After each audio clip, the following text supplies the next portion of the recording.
As you celebrate the 25th anniversary of USAID's work in Kosovo, what are significant achievements you've seen over the years?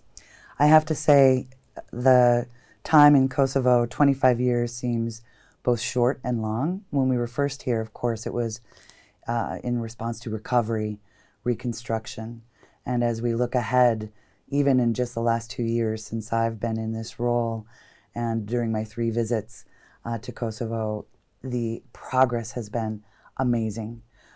Beyond recovery, beyond reconstruction, to forging an amazing new future, building the institutions of democracy, creating jobs, looking at a Euro-Atlantic future, seeing hope and opportunity in every face of every Kosovar, and making sure that our partnership remains strong.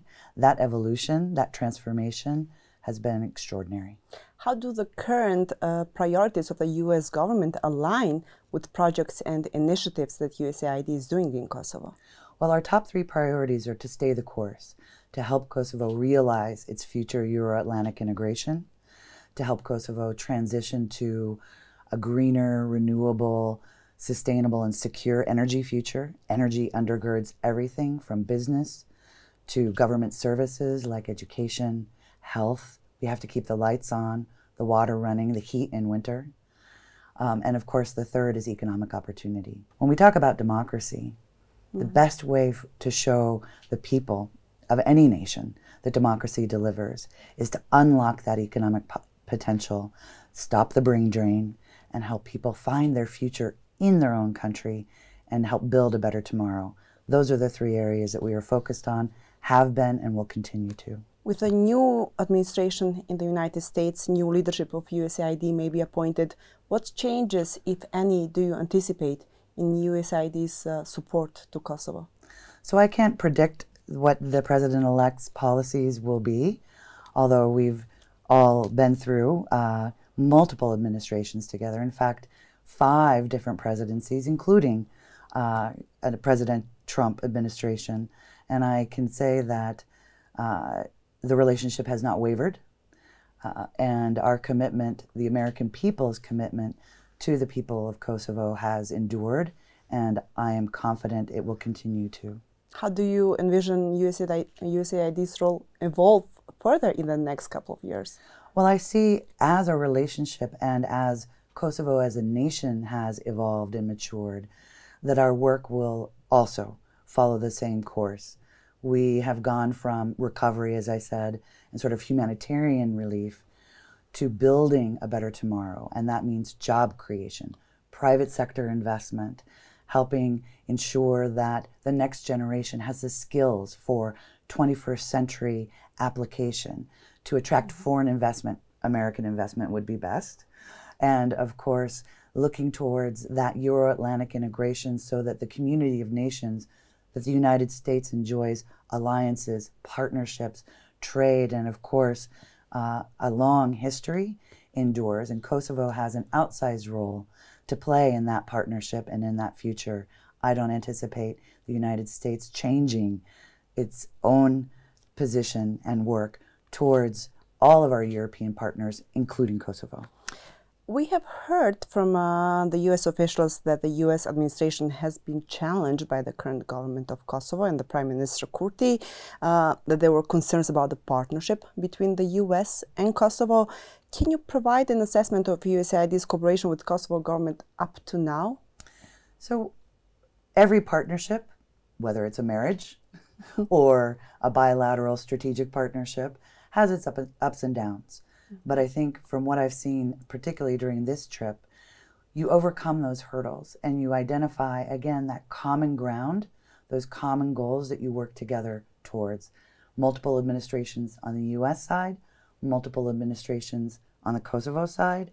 And I think, as you've seen, our work, our partnership, particularly for the people of Kosovo, has remained steady and unwavering.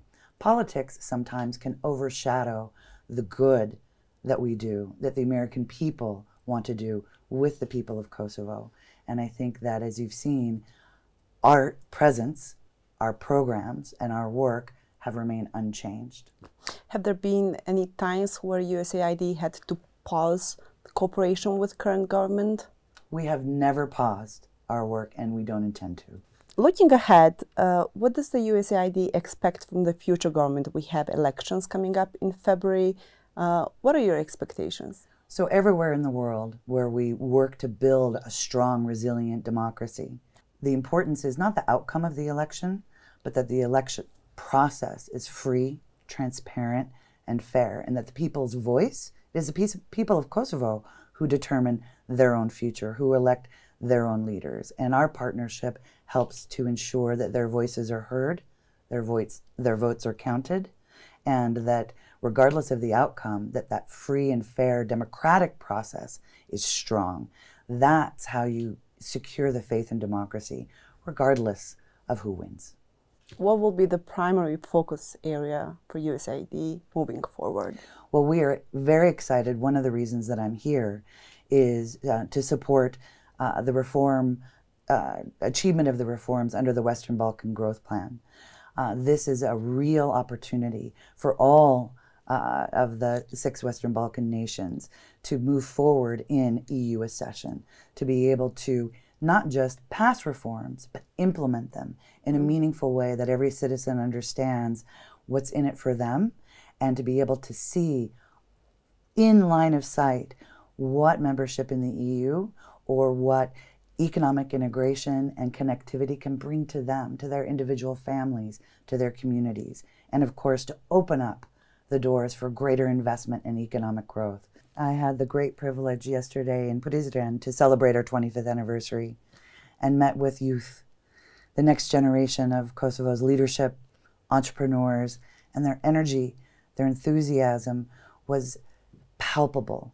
They saw themselves not leaving the country, not getting an education and trying to earn more money elsewhere, but reinvesting their skills, their knowledge, and their energy in Kosovo here at home.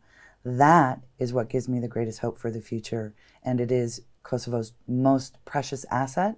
That is your human capital, and of course the youth represent the most vibrant, precious element to contribute to the future we're working towards.